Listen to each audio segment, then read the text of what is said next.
ईश्वर, भगवान, गॉड, खुदा, तुम जो भी बोलो, जब पास कोई ना हो तुम्हारे, खुद का दर्द, खुद की आंसू तुम इनके साथ बांटते हो। हमेशा तुम्हारे अंदर एक उम्मीद बनाए रखेगा कि कोई है जो सब कुछ ठीक कर देगा। और उस भगवान के बिना इंसान बिल्कुल अकेला होता है। और इस दुनिया के इतने सारे तकलीफों के बीच अकेला खड़े होना कोई बच्चों की बात नहीं है। इसके लिए हिम्मत भी मर्दानी चाहिए। और जो इंसान इस हिम्मत के साथ अपना सब कुछ दांव पर लगा देता है, खुद अकेला खड़ा होता है, कोई भगवान नहीं, वो जिएगा अकेला, मरेगा अकेला, और इस दुनिया में अगर जीतेगा तो सिर्फ और सिर्फ खुद की दम पर। मगर ऐसे इंसान को पता नहीं लोग घमंड क्यों मान लेते हैं। क्या हुआ अगर वो भगवान में भरोसा नहीं करता है तो? मैं जानता हूँ जिस पल में रस्सी का फंदा मेरे गर्दन पर लगेगा और मेरे पैरों के नीचे से वो तख्त हटेगा, वही एक पूर्ण विराम होगा, वही अंतिम पल होगा। मेरे आत्मा वही समाप्त हो जाएंगे, आगे कुछ भी नहीं रहेगा।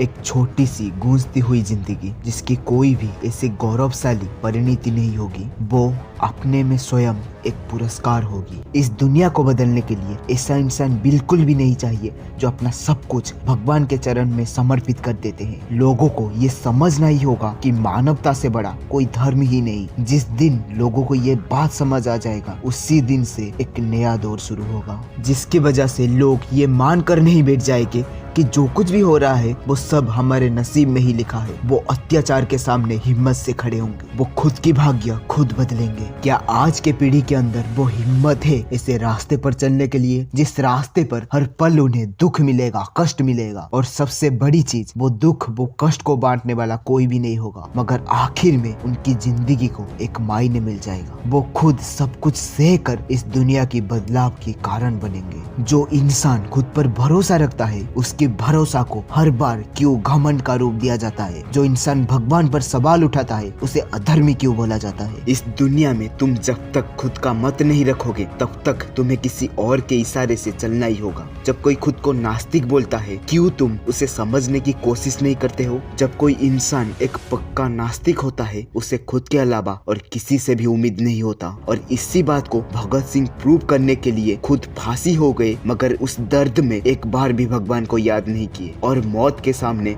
अकेले खड़े होना कोई बच्चों की बात नहीं होता। बड़े बड़े लोगों की हिम्मत, साहस सब धूल बनकर रह जाता है। अगर उस हालत में भी कोई अकेला खड़ा हो जाता है तो ये कभी भी उसका अहंकार या घमंड नहीं हो सकता। हमारे पूर्वजों ने कई साल पहले एक विश्वास बनाया था भगवान के ऊपर, और जब कोई इंसान उस विश्वास को ना माने, भगवान के अस्तित्व पर सवाल उठाए, उसे अधर्मी, विश्वासघात बोला गया। अगर भगवान के अस्तित्व के ऊपर उसका सवाल इतना सही होगा कि किसी के भी पास उसका जवाब नहीं होगा, और वो खुद को इतना भरोसा करता होगा कि भगवान के नाम पर भी उसे डराया ना जा सकता हो, तो ये दुनिया उसे अहंकारी घोषित कर देगी। मगर इसका उत्तर क्या है, आज तुम ही बताओ। जब हमारे एंसेस्टर या पूर्वजों ने इस संसार का पास्ट और फ्यूचर ढूंढना चाहा, तब उनके पास कोई ठोस सबूत नहीं था, और सबूत के अभाव में वो जैसे पाए वैसे ही कुछ कहानी बना दिए। इसी की वजह से आज अलग अलग धर्म मिलता है, और अलग अलग धर्म में अलग अलग भगवान के अलग अलग कहानियां मिलते हैं, जिसकी वजह से अलग अलग धर्म के बीच झगड़ा होता है और कई मासूमों की मौत हो जाता है। तुम्हें पता है इंसानियत कब धोखा खा जाता है? जब वो आंखें मूंद कर हर एक चीजों को विश्वास कर देता है। वो अपनी विश्वास के पीछे का कारण कभी जानना ही नहीं चाहता। आज की पीढ़ी को हर एक पुराने नियम को चुनौती देना ही होगा, प्रचलित मतों को तर्क की कसौटी में कसना ही होगा। यदि वो नियम तुम्हारे सवालों को नहीं संभाल पाएंगे तो वो टूट कर बिखर जाएंगे। हर एक सवाल का जवाब देना होगा। अगर हर एक चीजों के पीछे का जवाब नहीं मिलेगा तो बेशक भगवान की अस्तित्व पर सवाल उठेगा। हम प्रकृति में विश्वास करते हैं और हर एक चीजों के पीछे का कारण उसे ही मानते हैं। इसे तुम भगवान का रूप दो, ये कोई जरूरत नहीं है। और जो इंसान भगवान में भरोसा करते हैं, मैं उनसे कुछ सवाल करना चाहता हूँ। अगर तुम्हें लगता है कि एक सर्वशक्ति, सर्वज्ञानी, सर्वव्यापक ईश्वर है जिसने विश्व की रचना की है, तो प्लीज मुझे ये बताओ कि उसने ये दुनिया क्यों बनाई? कष्ट और संतापों से पूर्ण दुनिया, असंख्य दुख से शाश्वत, अनंत गठबंधनों से ग्रसित। प्लीज अभी ये कमेंट मत कर देना कि यही भगवान का नियम है। अगर कोई नियम से बंधा हुआ है तो वो सर्वशक्तिमान कैसे हुआ? क्या वो भी हमारी ही तरह नियमों की दास है? नीरो जैसे राजा अपनी मनोरंजन के लिए लोगों को दुख दिया था और इसीलिए इतिहास में उसे एक जल्लाद माना जाता है। इतिहास की पन्ने उसकी निंदा से काले पड़ चुके हैं, लोग धिक्कारते हैं उसे। उसी तरह चंगेज खान ने अपनी खुशी के लिए कुछ हजारों जान लिए थे और आज हम सिर्फ उसके नाम से ही घृणा करते हैं। मगर पता नहीं इस सब के बावजूद भी तुम भगवान को इतना महान और न्यायचित क्यों ठहराते हो, जो तुम्हें हर एक दिन हर एक घंटे असंख्य दुख दर्द देता है और अभी भी दे रहा है। तो फिर तुम कैसे उसकी दुष्कर्म को अपनी भाग्य मान लेते हो? ये तो नीरो और चंगेज खान से भी ज्यादा अत्याचारी है, जो पूरी दुनिया भर के लोगों को अत्याचार करता है। अगर तुम अभी ये बोलोगे भगवान जिन लोगों को अभी दुख या दर्द देते हैं बाद में उन्हें खुशी देंगे, ठीक है, तुम कब तक उस इंसान को सही बोलते रहोगे जो हमारे शरीर पर घाव करने का साहस सिर्फ इसीलिए करता है कि बाद में मुलायम और आरामदायक मरहम लगाएगा? इसीलिए मैं पूछता हूँ, उस भगवान ने इस दुनिया और इस दुनिया में इंसान का रचना क्यों की? क्या खुद की मजे के लिए? अगर ऐसा है तो उसमें और नीरो में क्या फर्क है? जो मुसलमान और ईसाई कम्युनिटी के लोग हैं वो तो पूर्व जन्म में विश्वास ही नहीं करते। तुम तो ये भी नहीं बोल सकते हो कि आज इंसान जो भी भोग रहा है वो उसके पूर्व जन्म की वजह से। तो तुम्हारे हिसाब से मैं तुम्हें ही पूछता हूँ, उस भगवान में ये दुनिया 6 दिन में ही क्यों बनाई और हर एक दिन की खत्म हो जाने पर वो क्यों बोला कि सब कुछ ठीक है? बुलाओ तुम्हारे भगवान को, उसे पिछला इतिहास दिखाओ, उसे आज का परिस्थिति दिखाओ और देखते हैं वो कैसे बोलेगा कि सब कुछ ठीक है। काराबार की काली कोठरी से लेकर झोपड़ी की बस्ती तक, भूख से तड़पते हुए लाखों इंसानों से लेकर उन शोषित मजदूरों तक जो अमीरों के अत्याचार को सिर्फ और सिर्फ बेबस होकर देखते रहते हैं और उस मानव शक्ति के बर्बादी देख रहा है जिसे थोड़ा सा भी ज्ञान हो वो भय से शहर उठेगा। और जब इंसान के पास जरूरत से ज्यादा हो जाता है उसे लोगों के बीच बांटने के बजाय समुद्र के बीच में फेंकने से लेकर राजाओं के उन महलों तक जिनकी नींव मानव की गुलामी की हड्डियों से बना हो, उस भगवान को ये सब कुछ देखने दो। देखते हैं ये सब कुछ देखने के बाद वो कैसे बोलता है कि ये सब कुछ ठीक है। यही मेरा सवाल है, तुम खामोश क्यों हो? और जो अलग जन्म पे यकीन करते हैं कि जो गरीब है वो पिछले जन्म में पापी थे और जो अमीर है वो साधु थे, ये एक सीधा साधा झूठ है। और जो बोलते हैं कि तुम इस जन्म में पाप करोगे तो अगले जन्म में कुत्ता या बिल्ली बनोगे, भला ये कैसा इंसाफ हुआ? क्या अगर किसी को कुत्ता बनाया जाएगा तो वो सुधर जाएगा? और जो गरीबों को बोला जाता है कि वो पिछले जन्म में पाप किए थे, सच्चाई तो ये है कि गरीब होना ही सबसे बड़ा पाप है। गरीब एक अभिशाप है, ये एक दंड है। तो वो भगवान ऐसा दंड क्यों देता है जो इंसान को और अधिक अपराध करने के लिए बाध्य कर देता है? पूछो अपनी भगवान से, तुम्हें खुद को क्या लगता है एक गरीब या छोटी जाति में जब कोई इंसान पैदा होता होगा उसका भाग्य कैसा होता होगा? वो गरीब है, ठीक से पढ़ाई नहीं कर सकता, हमेशा अपनी साथियों से तिरस्कृत होता रहेगा अपनी गरीबी की वजह से। उसके साथ ये समाज जैसा व्यवहार करता है वो वैसा ही बन जाता है। उसका कोमल दिल उच्च जाति और अमीर लोगों की व्यवहार की वजह से पत्थर बन जाता है।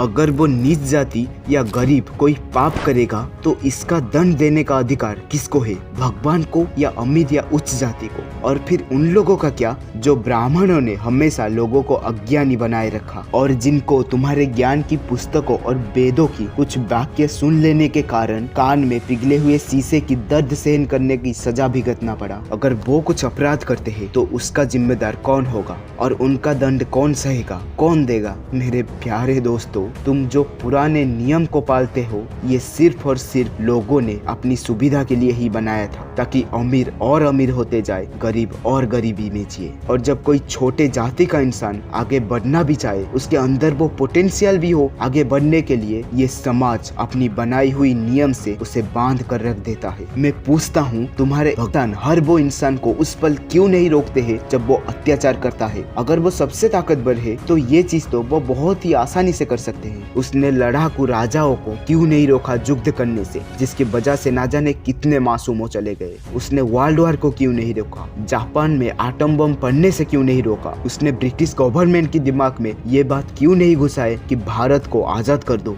मेरे दोस्तों, तुम ये बात क्यों नहीं समझ रहे हो? ब्रिटिश इंडिया पर इसलिए राज नहीं किए क्योंकि भगवान चाहते थे, उनके पास ताकत था और हमें उन्हें रोकने की हिम्मत नहीं थी। इसीलिए वो बंदूक के नोक पर हमें शासन किए, ना कि भगवान के कहने पर। उस अत्याचार के पल कहाँ गया था तुम्हारा भगवान? और तुम्हें अगर शायद पता नहीं है तो बता देता हूँ, हमारे देश भगवान की वजह से नहीं, क्रांतिकारियों की बलिदानों की वजह से आजाद हुआ है। ना जाने कितने सर कटा है, ना जाने कितने लाशें बिछी है, तब जाके हमारी देश आजाद हुई। अगर अब भी तुम कुछ भी समझ नहीं पा रहे हो तो हर बार की तरह कोई नीरो, कोई चंगेज खान आता रहेगा और तुम गुलामी की जिंदगी काटते रहोगे। अगर कोई गरीब पैदा होता है तो ये इसके पिछले जन्म के पाप की वजह से नहीं। अगर कोई विकलांग पैदा होता है तो पिछले जन्म की वजह से नहीं, उसकी जेनेटिक डिसऑर्डर की वजह से होता है। ये दुनिया भगवान की वजह से नहीं, बिग बैंग थ्योरी की वजह से बना है। भगवान ने इंसान को नहीं बनाया, इवोल्यूशन ने इंसान को बनाया है। हर धर्म में क्यों लिखा है कि राजा के विरुद्ध जाना पाप होता है? जो लोग इंसानों को शासन करते आ रहे थे, उन्होंने बड़ी चालाकी से भगवान नाम की इस्तेमाल करके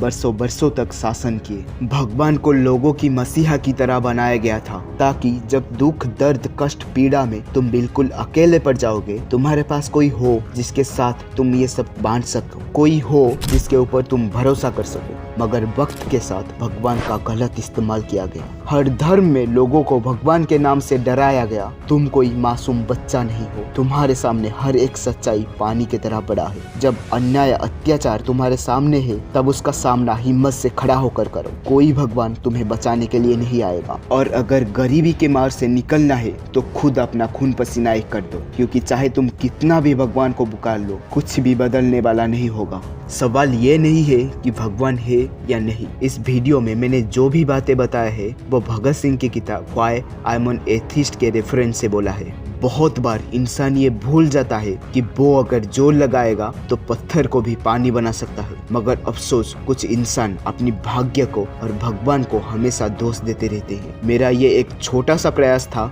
उस सोच को बदलने के लिए। This is Vibhu Dutt. Thanks for watching this video.